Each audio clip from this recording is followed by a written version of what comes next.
Welcome to the debate after show. I'm Alex Haynes. And I'm Tiff Linnell. Tiff Linnell. All right, here we are. VP debate. It wasn't as bad as the presidential debate. I will say that. As bad or as painful? Both. Okay. Both, for sure. It wasn't as bad. It wasn't as painful. It was bearable. At least we got some policy. Did you feel like you got anything out of it? I feel like I got more policy than I did the presidential debate, yes. One thing that you learned about Mother's husband tonight. You are starting already. How are you starting already?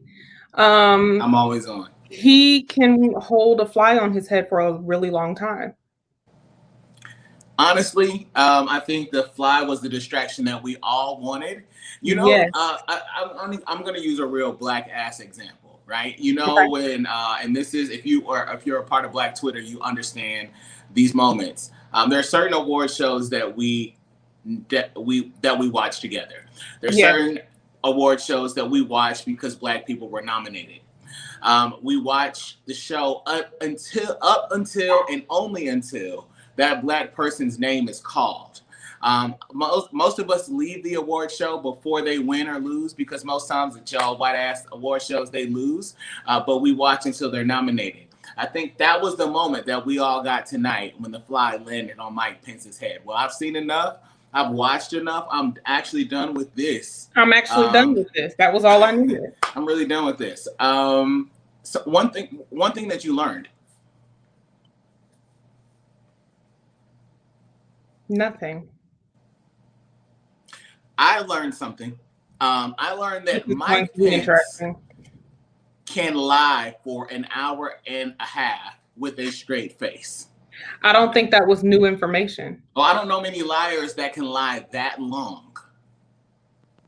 Trump. And not break decorum. No, he doesn't ever lie with a straight face. He will break the decorum. So, and his face is never straight. So it was born on whatever.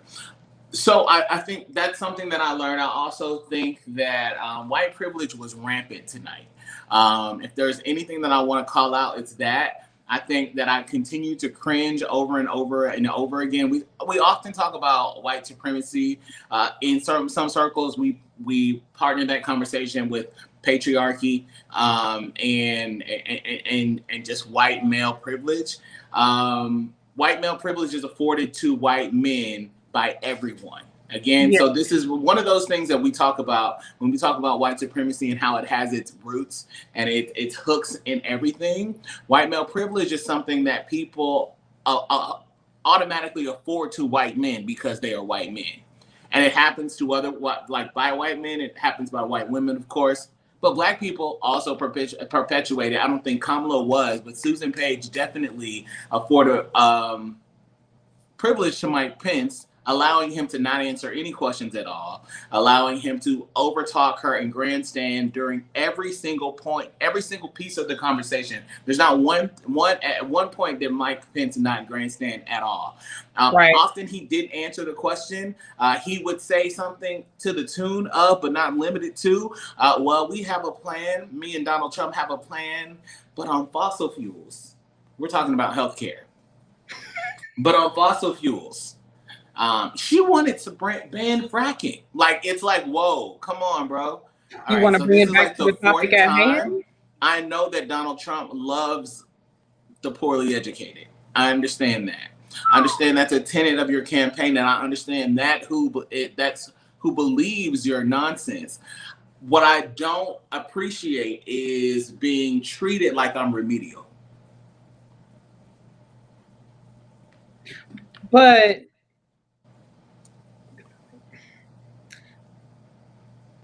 never mind. I will say this. I appreciated that they at least showed more respect for each other. Not by much, but by a little. They showed more respect by little. At least they could, Kamala, congratulations on, blah blah blah, whatever, and No, thank you. no, no. You're not gonna do that. No, no, no, no, no, no, no. I'm Because trying. what that was not was respect. Listen. That was condescending bullshit. That's what that was, and that was the total. His total intent was decredit and dehumanize, and also exert his privilege and power and supremacy. Based Right. in that, like all of that was. And I also wanted to congratulate you on the significance of what your nomination to the.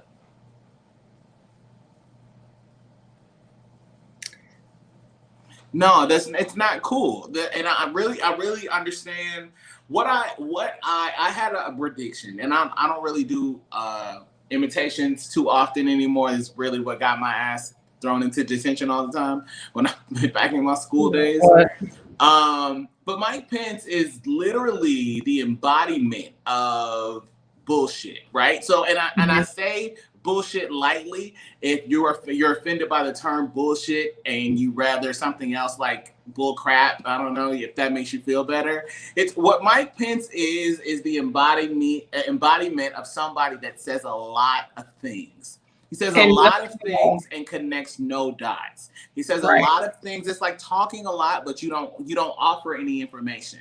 So I had this example over and over again when people ask me if I was going to watch this debate and how I was going to feel about it, because Mike Pence starts with a lean back.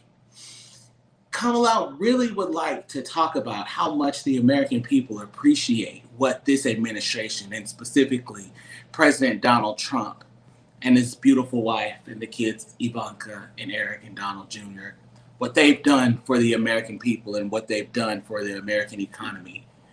Not only in this great state of Utah, where these wonderful citizens have welcomed us here for this debate, can they feel the immense power and pressure and wondrousness that Donald Trump has brought to the office? And literally, I said nothing. I literally just went on for a full 60 seconds and I said nothing at all.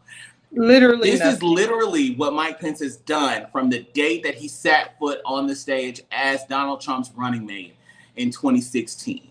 He has done this repeatedly over and over and over again. The only time that I think that I've heard Mike Pence speak and he altered his normal rhetoric is when he announced the sixth branch of the United States military, the United States Space Force.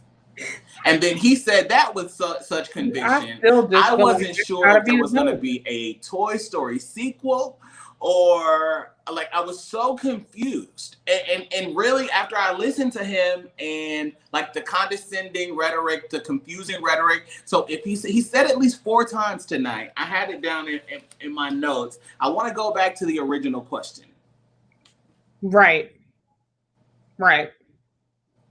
How do you have an effective debate? How do you effectively do anything if we keep going back to the original question? How does that help? It doesn't. It doesn't. I thought I really wanted it to be, Susan at the beginning went through the organization of the debate and how that was going to be and what that was going to look like. And we have 10-minute segments that we're going to go through and, blah, blah, whatever. And I just sat there and said, okay, we'll see how long this lasts. But I didn't appreciate that Kamala had to, first of all, I didn't appreciate that Susan called her Kamala and not Senator Harris. You don't get to use a title with one person and not the other. So while she corrected herself, I still just... Do you think that slip would have happened if it was anybody else? No, I don't. I really don't. And Kamala should have not excused her. That piece. Don't excuse her behavior. That was not teaching. What we're not teaching kids these days, especially little black ones, is to excuse themselves when they are disrespected. Exactly. That was not okay. You correct that. Period.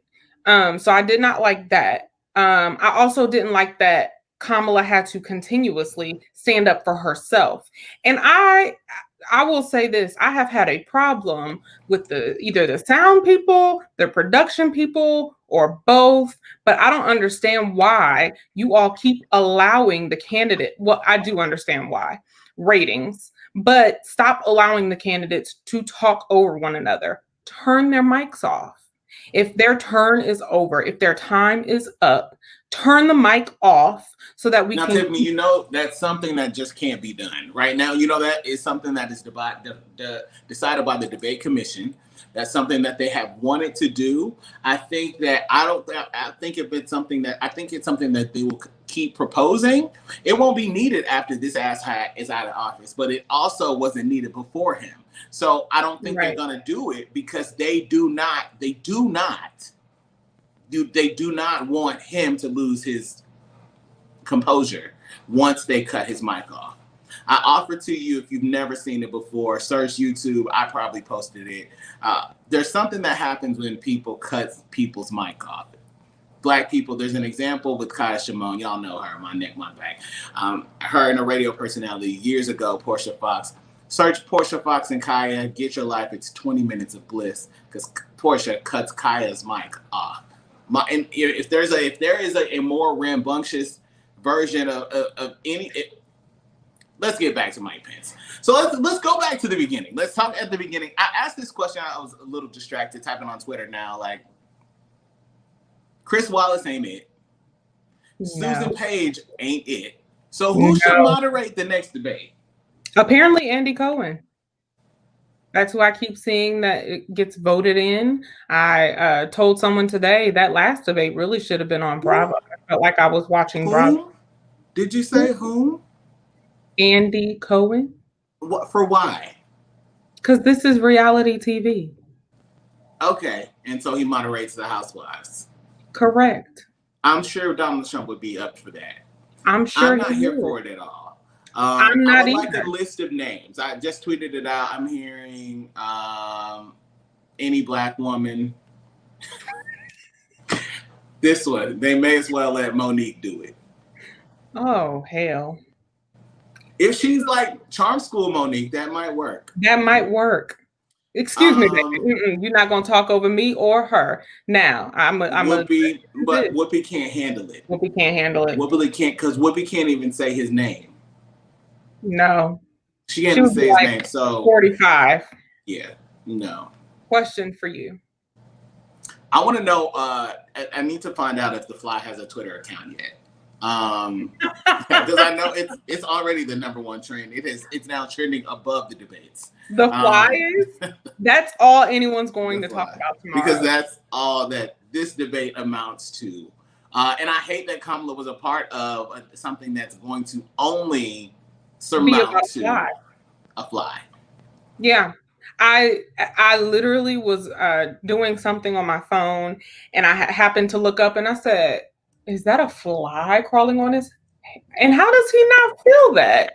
Like, what? I immediately had to go to Twitter and the pictures and the phrases. The memes. I haven't been on Facebook. I know that they're crazy as well. Yes. The tweet that did it for me, my boy Ron said, I think the fly relaxing on Mike Pence's head just confirmed he literally is the Walking Dead. The Walking Dead. Someone in one of my little GroupMe chats said, is he rotting? And that's just, like, the fly is just aware and it's doing its job. So I think, I think if we wanted to summarize, because we can go through some of the questions that were asked. I'll start with the original question, but I really don't think that we can go line by line here because there was not a lot of question answering at all. Susan must have done her homework. She sat and she asked plenty of questions, but what we didn't get is answers. Before I hit the first question, I also want to say something that made me laugh out loud. As Susan asked the first COVID question, and asked Kamala, and in the first question, if the Biden-Harris administration, in a Biden-Harris administration, what would you do in January and February to curb COVID? She started talking about contact tracing, getting control of the virus, and reinstilling confidence in the people, but most of all, saving the country.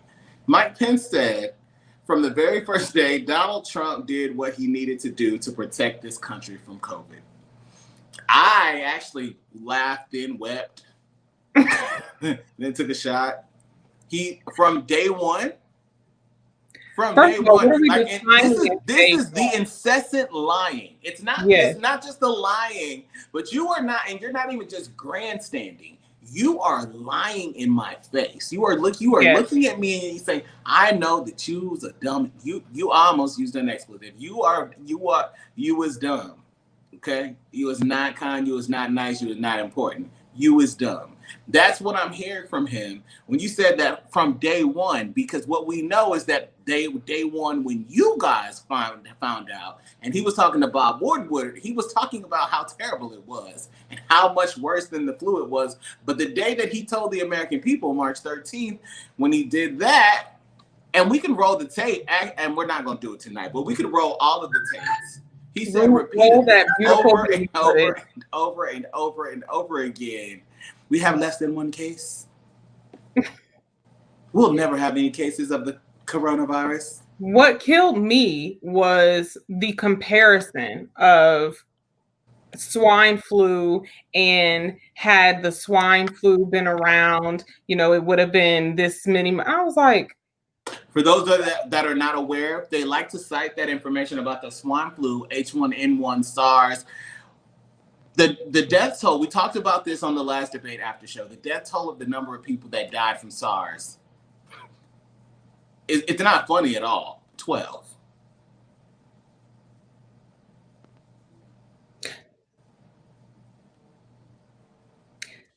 We are at 210,000 and counting.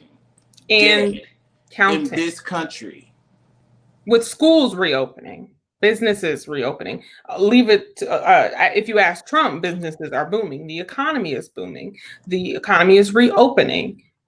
Oh, okay, but there are a plethora of Americans out of work, not getting lost wages, not getting unemployment checks, not able to get any type of assistance, not able to find another job because there are layoffs. I saw a very heartbreaking video last week of a flight attendant saying goodbye because it was her last flight. And it was a few of her and her coworkers going through that. So at what point do you take a hard look and say, and that's what I say this every show, and I will continue to say it every show. He's got to go, because at some point you have to be a decent human being. Politics aside, be a decent human being. And I just don't understand how you can. I think what we don't talk about enough, and what we don't hit enough is, as we talk about the number of people that are dead by COVID, and 210,000 in the United States and growing. What we often don't discuss is in context what that actually means. Right. Like the number of people that died on 9/11, it's something that we can't forget. We talk about it all the time. We remember. Less than 5,000 people died. Right. On 9/11. Right.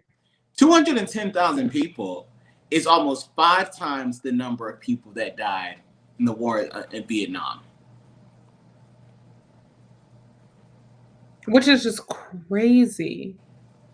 It's crazy when you really, and no disrespect to any of the lives lost in any of these catastrophic events or wars, but 210,000 American lives, that at least to some degree, some of that was preventable. If we had done what we needed to do as a country. And most of it is preventable. And then the second piece of that is that as we tread towards December, if people were to wear masks, let's just say that we went from, right now where 47% of America wears a mask regularly. If we move that up to 95%, we can save almost 350,000 lives.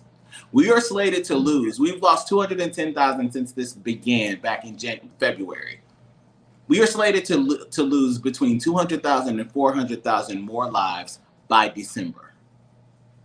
That means if you already know somebody, or you know somebody that knows somebody, it's, and in the cases and what I've understood from people, it's either you know somebody that's died from it, or you know somebody that knows somebody, or you know a whole lot of people that lost. It's either like you don't really know anybody at all, you heard about it, or people in your life keep dying from this virus. And that's what we're hearing. That's going to increase, because just like Mike Pence said 5 times tonight, oh, me and Donald Trump have a plan, and then he changed the subject. That's the same thing that's happened as they've tried to repeal Obamacare, which is actually very popular. Over 20 million people have Obamacare, and they are in plain sight in a pandemic, a global pandemic, looking to rip it away from the American people. The reason they want this Supreme Court justice confirmed is because in 10 days after the election, they have a hearing about the Affordable Care Act, aka Obamacare. If it is repealed during the pandemic, you could lose your health care, your premiums could go up, your children that are under 25 that are currently being covered could lose their coverage. That it could be made a pre-existing condition. If you have a pre-existing condition, it may not be covered any longer by your provider. These are protections, whether your state has embraced the healthcare markets and added the exchanges to your healthcare offering at an affordable rate, is a state issue. But we can go back and forth on how it has not helped people. It hasn't been perfect. No one's claimed that it's been perfect, but over 20 million more people in this country now have health care. And this administration is openly, in plain sight, going to court regularly to strike it down. Yep. Like we don't have more important things to do. And during a pandemic, I can't get past that part. I also noticed that Senator Harris was attacked, and really the Biden-Harris campaign was attacked for saying that they would rejoin the Paris Accord. Now, we talked about this in the last show. I cannot emphasize enough the mistake that it was to pull out of the Paris Accord. And again, even though the Green New Deal is not perfect, it's a step, and we need to start making steps in the right direction when it comes to climate change.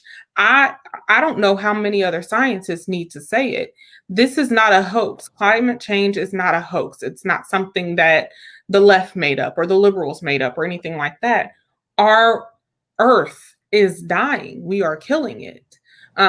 And so I have a serious issue. And again, this comes back to humanity. Be a decent human being. It shouldn't be that difficult to be a decent human being. That means taking care of planet Earth. That means taking care of your fellow woman and man. 210,000 lives. I hear you.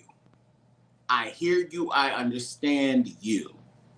Donald Trump has never, ever exhibited the qualities of anything human, let alone a decent human being. He is physically incapable of performing at that level of an expectancy. He just is incapable. And aside from what he hasn't done, talking about the things that he has done, marking applications by Black people for renting apartments on his properties with the word C for color. This is in the 70s, people. This is who this man is. It's who he has been. It is what he has done. The Central Park Five. Don't even get me started. The exonerated 5. This man took out a full-page ad in the New York Times, which he hates now, by the way, because they don't give him any positive press. Right. Demanding that these men be killed for a murder that they did not commit. Well, Black people loved Donald Trump before he was president. He was in songs, he was in movies. Black people like Donald Trump's wealth. The wealth that Black people thought he had. The wealth that the facade of wealth. He's poor. The big poor. Not little poor. Not broke. Not struggling. He's bigly poor. He just is. I don't know why that's so funny to me to hear and say it like that, but he's like is literally. I have a meme in my phone that really expresses how I feel about how poor he is. But I actually just came up with the perfect analogy of who I've been trying to figure out who he reminds me of, and I just figured it out. He being Trump. I'm going to have to start calling him President Edgar from Men in Black. All right, I gotta go. That's it. In the Edgar suit? Yes. All right. Wow. Because if you think about it, okay. Edgar was a giant alien roach trying to take over with his little roach family. And I just feel like Trump is trying to replicate himself in this country and across the world. What I think is crazy, see, I don't know if I agree with that because I think what he did, he is a fame whore. He enjoys attention, he enjoys power. And his attention and power have gotten him in very, very terrible situations, dire situations. He's financially, as you said, he's poor. And so people, just like the Black community was enamored, these banks have been enamored because him banking with them, he can say something like, oh, well, if Trump banks with you, I'll put you on the map. They believe it. But unlike you, the average nurse pays about $10,000 in taxes at the end of the year, which I thought that's pretty amazing because I'm like, damn, I pay like 10 times that. The average teacher pays about $13,000 in taxes at the end of the year. I don't know how much you pay in taxes. I said 13,000. I pay a lot in taxes. Bigly. I'm single. It's always been bigly. And then, it's like I literally saw that number and said 700. I haven't paid $750 in taxes since I think I was in high school. No, I've never paid that. Like in high school, I didn't pay that. In my first job when I was 14, I paid more taxes than $750. I don't care how much you know the tax code. I don't care how much money you lost. How many more times you want to apply, though, it takes money to make money. And you got to lose some to win some. Like, I don't want to hear any of that. $750 is more than people that are still paying Sallie Mae monthly. Now that's a good point. Monthly. That's it. People that are still paying Sallie Mae don't claim to be billionaires, especially when she calls. You actually have to give the facade of big poor to them. Broke, I ain't got it. So I remember getting out of college and calling because my little, you get 6 months after you graduate of a grace period, which doesn't really feel gracious after that 6 months, let me tell you. But I called to say, okay, let's work something out because I just graduated in a recession. So what can be done? And that woman told me your payment is $1,253. I said, "Oh, bitch, you can." I remember the first time that I realized that Sallie Mae called from different numbers. Listen to. And this is in the early days when mobile phones just got. Well, actually, I don't even think we had the block option on the. We didn't have the block option. So there's really no way to block it, and so she would call, and she calls from like Nebraska first, And it's always like Nebraska. It's like, who's in Nebraska? From Nebraska? And then it goes from Nebraska, jumps to South Dakota, then Chicago. Then I'm then like, Florida. Oh, wait. So you going to keep on? Okay, so listen. I ain't got it. They are more vicious than the IRS has ever been towards me. Who can you call in your family?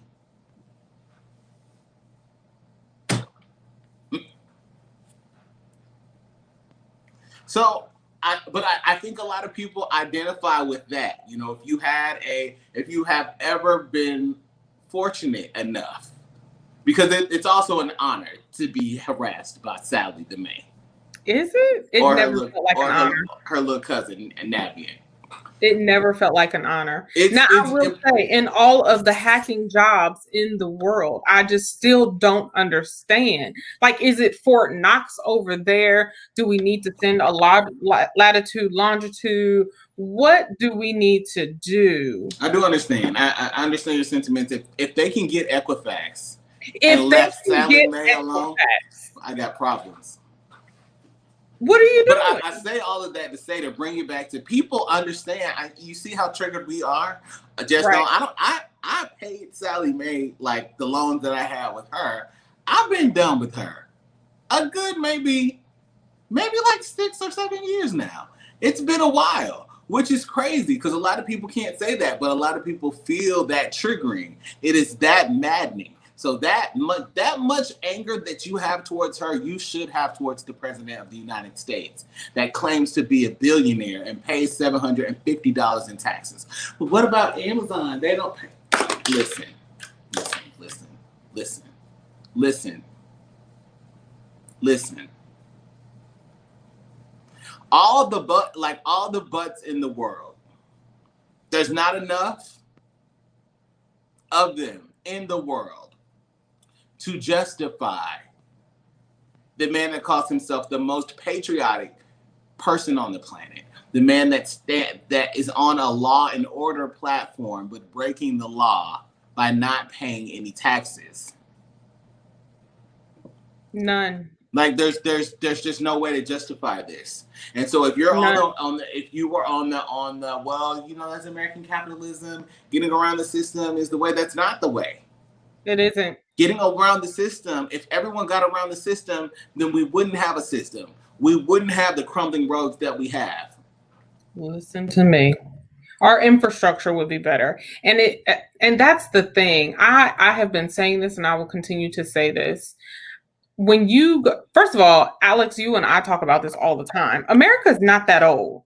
So while America's walking around acting like we all big and bad and got our ish together because we, you know, have gotten away from our British rule that we were under, which I've always found interesting. Y'all didn't want to be slaves under British rule, but then you had slaves here. But don't get me started. That's a whole other conversation. Also, this whole peaceful protest that you did from Britain, I don't remember reading that. I don't remember reading that. You burned that bitch down. But I don't remember reading about the forefathers being peaceful when they weren't. I remember y'all setting tea on fire, if I recall correctly. So again, I remember that is the reason that we as Americans drink coffee. Real fact. It's real. Like we do all of these opposite things, not because they're the right thing to do, is because y'all were mad and rebellious. I'm sorry, I drink the tea. I like the tea. I'm going to keep drinking the tea. But I just find it very interesting that we really walk around like we're just this almighty, all-powerful country. But then I go to other countries and I'm like, wait, you're bringing the device to my table for me to pay at my table? Well, yes, ma'am, we don't take your card. How long y'all been doing this? 10 years. 10 years. And they're like, oh, yes, we've been doing it. And then they laugh at you for being American. And then they laugh at me for being American. I stopped telling people I'm American when I go to other countries. You American? Nope. Now I've got to go to bed. Not at all. I'm not. The thing is, I think America is 244 years old. okay? Period. 244 years old. There are nations that blink, and they've been here for so long. And so the arrogance, you have to think about the arrogance that we have, the arrogance that we perpetuate. But every great world power has always fallen. They've all fallen, all of them. And it would not be uncommon for us to fall because we had an asshole at the helm of this leadership, right? You say the identifying factors of a third world country often are things like non-clean drinking water. We've had Flint publicly. Listen to me. Literally had a city in Texas that the water had bacteria in it that was a brain-eating amoeba. When he said that, I literally said, where? Tell the people in Flint that. Tell the people in Texas that. Tell the people here in Atlanta who had to get their water tested because they couldn't figure out what was going on. It's water. So yes, while we should have clean water, we don't. There are many, and these aren't small cities. And let me be very clear, because I know a lot of the focus is on the November election, and rightfully so. We got to get asshat out. That's the major goal. But please, ma'am, please, sir, and everyone in between, local elections are also happening. And stuff like what happened in Flint, stuff like what happened here, stuff like what happens in other cities, I could go down the list. Stuff like they're at the Supreme Court level doing voter suppression acts. Pay attention to this stuff, fight against this stuff. You now have to have a signature in multiple states in order to do a mail-in ballot. So pay attention to these laws that they're sneaking under the radar, because it's legit, bold voter suppression. And again, it's not just the presidential election. There are local elections that will get to decide something like if you'll have a financial dictator over your city that then decides to cut the water supply and have it come from the river and kill and make tons of people sick in your city. That is what happened in Flint. So all of the elections are important. We have to vote, not just to get asshat out of 1600 Pennsylvania, but also to make sure that we get people like Daniel Cameron out of their seats. Now, Daniel Cameron, unfortunately, has a couple more years in his seat, but pay attention to those elections so that we don't have another Breonna Taylor who doesn't get justice in her case. So pay attention to all of it because it's all important, and we have to vote for all of the elections. And hopefully everyone has done their census. I want to bring some comedy back into where we were because... Please. Yes. I've got a plethora of suggestions of other alternative people to host the next debate. So I'm going to jump back into that for a second. I said Monique already. We said why Whoopi couldn't do it. And Whoopi would also be like, no, listen. Howard Stern.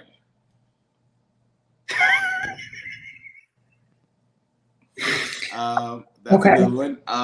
Samuel L. Jackson. Oh, no. The comedy. Listen here, mother. That would be a yelling match. Actually, I would love to see Samuel L. Jackson moderate a debate with Donald Trump there. Now it would be comedy for my soul. And that's not tea or coffee drinking. That's scotch, bourbon. I think also I'm unsubscribing from Joe and Kamala's list. I almost did it today, and then I was like, maybe they're going to make an announcement. And they have when you go to unsubscribe, are you sure you want to leave? How about you just get less mail? And I'm like, no, I actually don't want any mail because I don't even know how I got on this. And then y'all text me all day long. So before the debate, Joe was like, debates in 40 minutes. How about $20? Then 10 minutes later, debates in 20 minutes. How about $5? Literally within 60 seconds, I just got 2 back-to-back emails, 1 minute apart from each other. Kamala Harris, if I made you proud, will you chip in $5 tonight? 1 minute later, if I made you proud, will you chip in $20 tonight? Barack didn't even come at me like this. And I gave my little $5 in 2007 every time I got an email. Well, not every time, but I gave a lot of my little $5. I did. I don't like y'all like that. I really don't. Stop emailing me like this. Joy Behar. Now, I feel close to her being. No, she will lose her marbles. She can't do it. Sunny. Close to Whoopi. Sunny has gotten too unhinged. She can't do it. She's gotten Whoopi a bit much. Who? Tyler Perry as Madea. No. No. For a plethora of reasons. Beloved, Iyanla Vanzant. Yes. I don't know. A gutter snipe? I would love to see her call Trump a gutter snipe. Yeah. Wow. Gutter snipe. Okay. And I got two more Moniques. People really, really want to see Monique do it. Monique would start with "Hey, my sweet babies" and end what, like you wag mother. You know, she's not really with the Baltimore comes out of her way too quick. Way too quick. Worst lie tonight. I have to pick one. I think one that I found insulting that Senator Harris also found just insulting as well was the I would say implication, but it was a flat out statement that Joe Biden is racist. And I don't remember the other word that he used, but I sat there and said, now don't get me wrong. He has said some things that he should be smacked for. He has made some decisions. He's had a legislative policy. I think I'm going to play devil's advocate here, but go ahead. He has said and done some things that lead into and feed the thing that is systemic oppression. I cannot take it as far as calling him a racist. I think he's old and white. And that's just a different type of mindset. So I think because he's old, white, and male, he doesn't and American. And American, it doesn't click for him that it doesn't click for him that you can't say that kids are dumb because of their parents. You can't say that. You also have to account for, repent for, and make amends for, and give remedies for the millions of dollars lost, the families broken apart, the Black men and women who have been locked away for your policy track record. You have to make amends for that. But I can't go as far as to call him racist. But I can go as far as to say he's old, white, male, and American. And he just again. And here's the thing: he gets no passes from me. Okay, no passes from me. You're old, white, entitled male. Again, back to a point that I make on my show on Muted Nation Monday through Friday at 1 p.m. Eastern. Boston Talk. America 44 times has elected old and white. 44 times America has elected old and white. 44 times America has chosen old and white.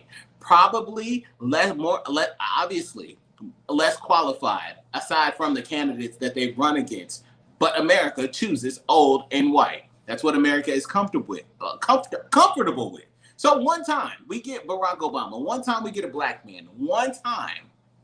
And all of a sudden, people are like, oh, we can have change. No, we can't. We have to put Black people, Black women, Black men, people of other colors into seats locally so that people see that they can govern locally. You know, a lot of times people don't even work for Black people, so they don't even know what that's like. They have no idea what the Black leadership experience is like. And then people that have not had it interpret what it will be like through the lens of whiteness. We're not going to talk about white supremacy right now, but this is why I think I'm not really upset about Joe Biden and his racist rhetoric. because somebody's rhetoric is racist. Does that make him racist? No. Does I agree. racism mean that I hate you? It does not. It doesn't. It does mean that you believe innately that you are indeed superior. Right. And these main white people out here with black friends also believe that they are superior over their black friends. And as they use their black friends to justify why they are not racist, they indeed show how racist they are as they elevate themselves about my little black friend that they have, right? Joe Biden and the things that he says and the things that he does are a total compilation of what America is to people that are non-black. Right. And so what he's comfortable with saying, what he's comfortable with doing is something that was okay. And what I'm trying to communicate to people today is, while it doesn't seem like he's anywhere near middle ground of what we need in a candidate, and he's still where he was when he joined the government 50 plus years ago. He got elected to the Senate in 1973. He held a seat in the Senate from 1973 until 2008. In 2008, he was elected to the vice presidency. He sat in that Senate seat until January 16th, 2019. For 3 days, he was unemployed since 1973. And on the 21st, he assumed office as vice president. And for 8 years, he held that seat. And he was somebody that people considered to be at the center. So while it does not work for your young ass, and I understand, it doesn't work for mine, it worked for people for 50 plus years. Right. We're not yet a majority, but there are more people that see him as a centrist, which is why the Trump administration fails trying to paint him as a leftist. Right. You fail trying to paint Kamala Harris as somebody that is the most liberal, in the words of Mike Pence, the most liberal person in the Senate. Are you freaking crazy? She was literally a cop. And the way that only resonates with his base and doesn't resonate with anybody else is because we're only dealing with her is because she's what we got. When she was running for president, they ran her off Twitter, calling her Kamala. Right. Right. So I say all that to say that Joe Biden's rhetoric, his minuscule rhetoric, what makes him minuscule in many ways, but I'm not offended by it. Minuscule? I don't think it's going to change. I think in the grand scheme of the lives of most of the voting electorate, Joe Biden is very minuscule. The main reason people are like, I'm not going to vote because it doesn't matter, because at the end of the day, their neighborhoods still feel the same way they felt when they were growing up. Like nothing has really changed for them. Right. When we talk about why Black people won't vote on a local level, and I always bring, I must have something. I need to go and just save old Nat, okay? Because I bring this up a lot. Because you do bring it up since I grew up in Atlanta, old Nat has looked the same. The people that vote, that live in that area of Atlanta are like, damn, the government don't help. It doesn't matter who we elect. Doesn't matter who it is. It still looks the same. The churches are thriving in that area.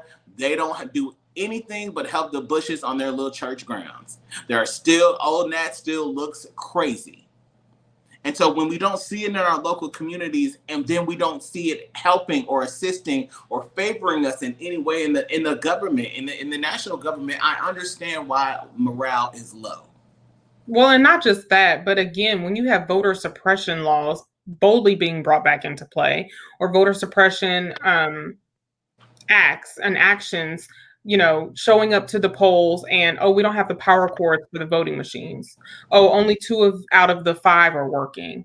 And now we in Georgia are like, we don't know all of the polling locations because they're still trying to figure it out because they've moved to the Georgia Dome.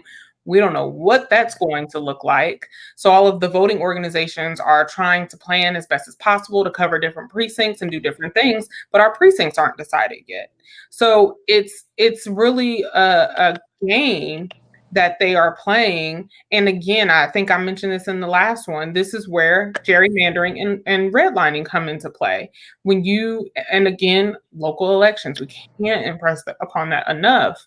You have to pay attention to what they're doing, because they will change your voting location.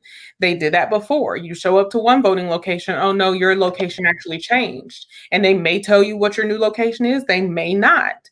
You may have time to get to that new location, you may not.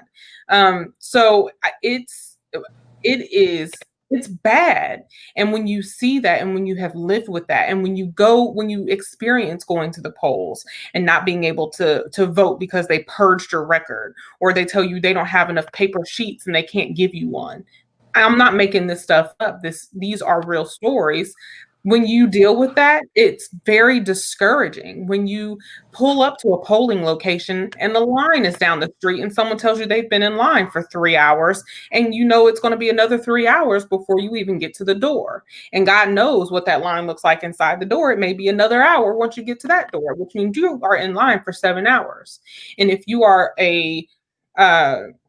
now they're calling them essential workers, which it kills me because they weren't essential before a pandemic.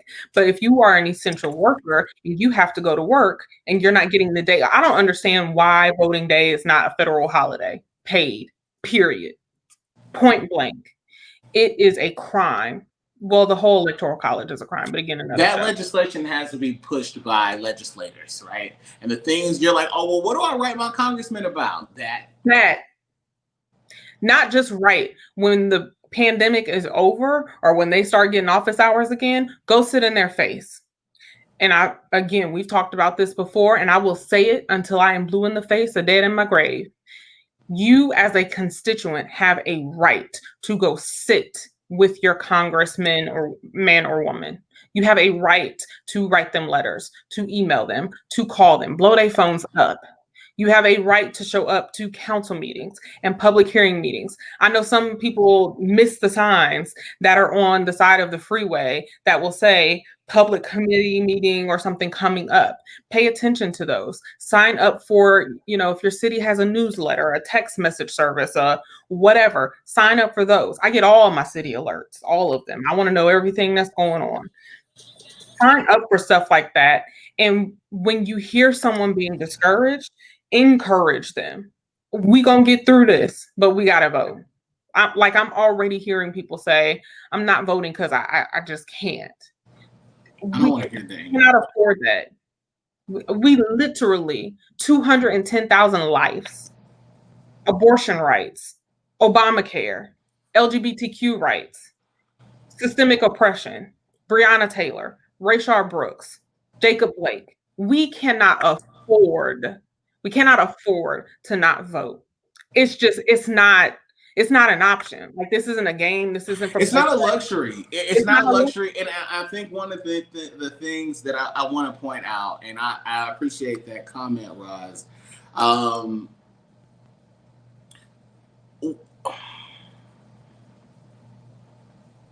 We collectively go through things. I feel like it's necessary to explain this. Because as Black people, we feel what we feel. We're not monolithic, we know, but the thing is about culture, and I'm saying something read between the lines. The thing about culture and people that have it, there are consistencies amongst them. And so I'm going to use the example when we lost Chadwick Boseman. It was felt widespread. Old, young, kids just losing it. It's something that we feel collectively. We win together, we lose together. That's how we feel collectively as a community. You're going to be like, well, I got friends, I got a cousin. My cousin is Candace Owens. I'm talking about the collective, okay? I'm not talking about people that do things for a buck. And so we feel together, we hurt together. These things happen together. You find that in cultures around the globe. You do not find that in white Americans.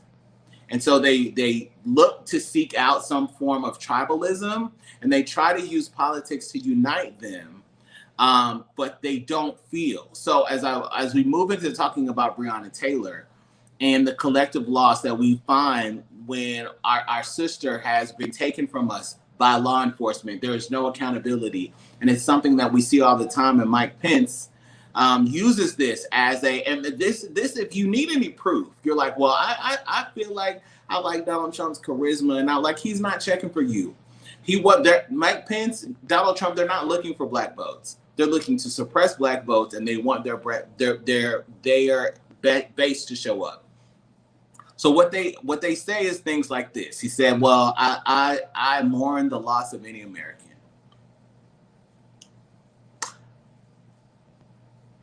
But I trust law enforcement. What are you saying? Like, what are you saying? Are you saying that you mourn the loss of Americans, and you would want us to mourn the loss of you? That's what you were saying. If you were killed unarmed in your home at the hands of police. Like, how do you say that in the same sentence? It was less the same. Like, not only was it the same breath, but it was the same sentence. Right. In the same sentence. So you trust law enforcement infallibly? Well, probably because he also trusts the Bible is infallible, and I don't know how I feel about that, but I don't understand. Did they call their wives mother in the Bible? No, they did not.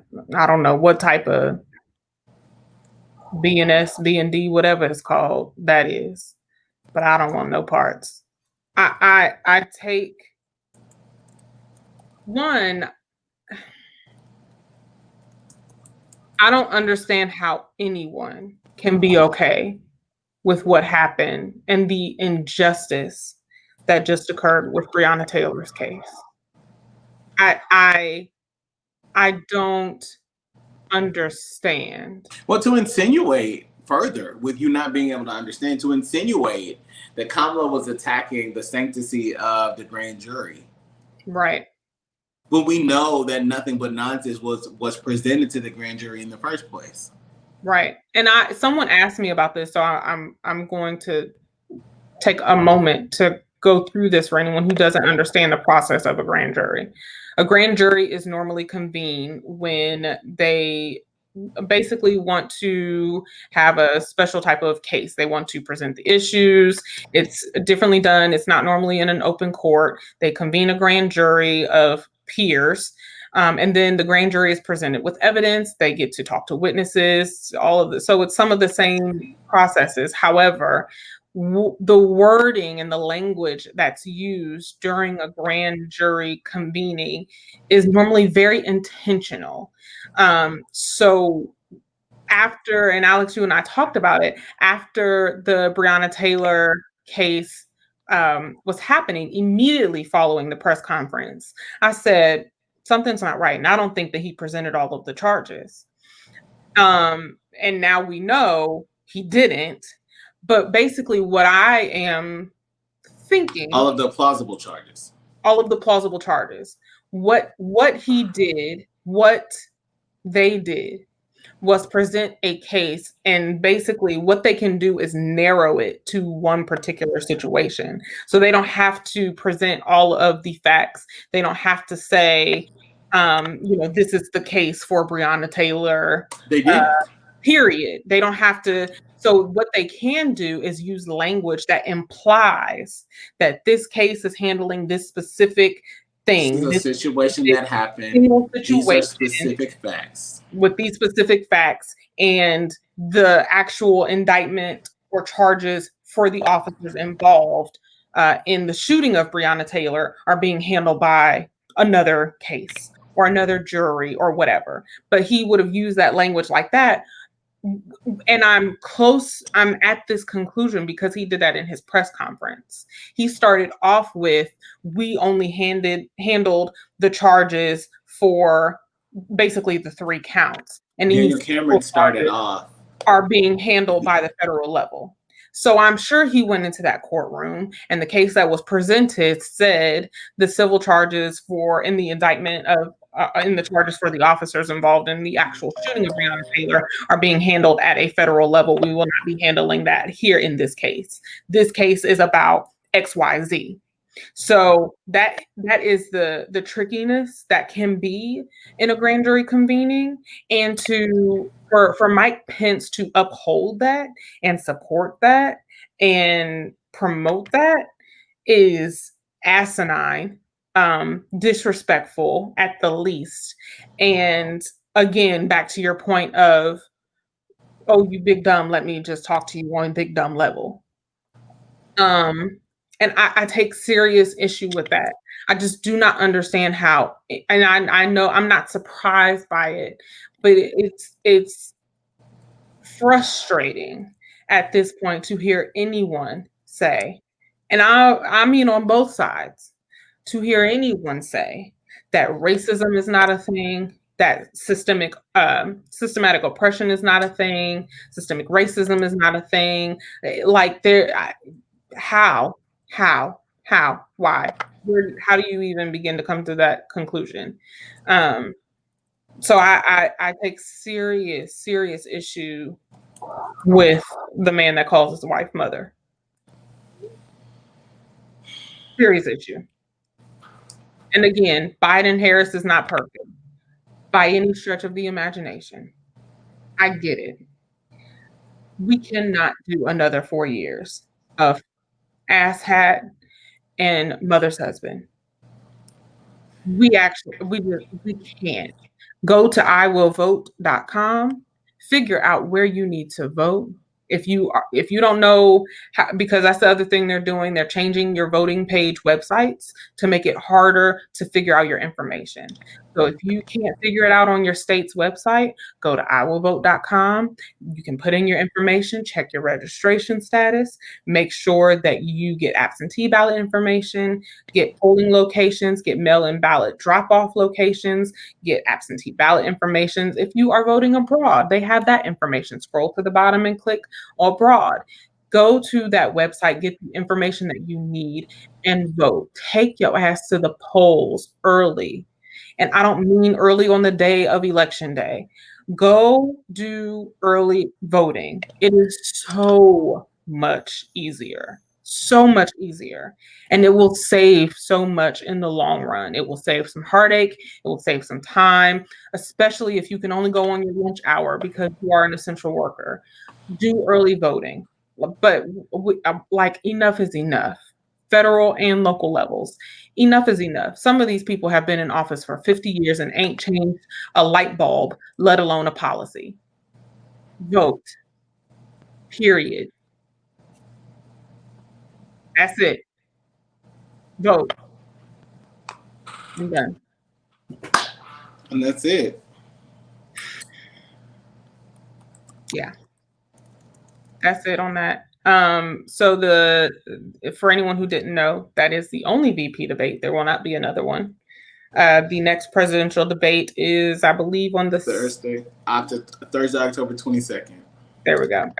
So if God's willing, and the creek don't rise, and both candidates are still in human form, then on Thursday, October 22nd, we will be here following that debate. If you know somebody that is not, but at this point in a lot of places, it's way too late for them to vote. And this is not like the way that you pay your T-Mobile bill, okay? You can't go up to your Department of Elections and say, yo, well, I'm sorry, is there anything I can do? I'm sorry, the deadline is passed. So you need to get registered so that you can vote in the next election. That's going to affect where you live. It affects everything down to the water that you drink, okay? These elections matter. You need to get involved. And again, God willing, we are here on October 22nd because there will still be 2 candidates in human form available for us to analyze. Or extra form. Of course, we're back here at the debate show. Make sure you download the Boston app. Doesn't he drink sugar water? Is that the equivalent to eating McDonald's all day, every day, twice a day, and drinking 12 Diet Cokes? Sugar water, and Diet Coke, sugar water. Is no one else seeing the connection? Is it just me? Really? Do this for us. Make sure you download the Boss FM Radio app. from your app store. Join us here at the Debate After Show on Thursday, October 22nd. And I don't know. I don't know what's going to be going on election night. Drinking. I don't know. Can't tell y'all. I can't say whether or not I'll be here, but it is what it is. Okay. Any last words? Vote. Period. She said it. I say it all the time. Vote. We appreciate you. Appreciate you. Good night. We out.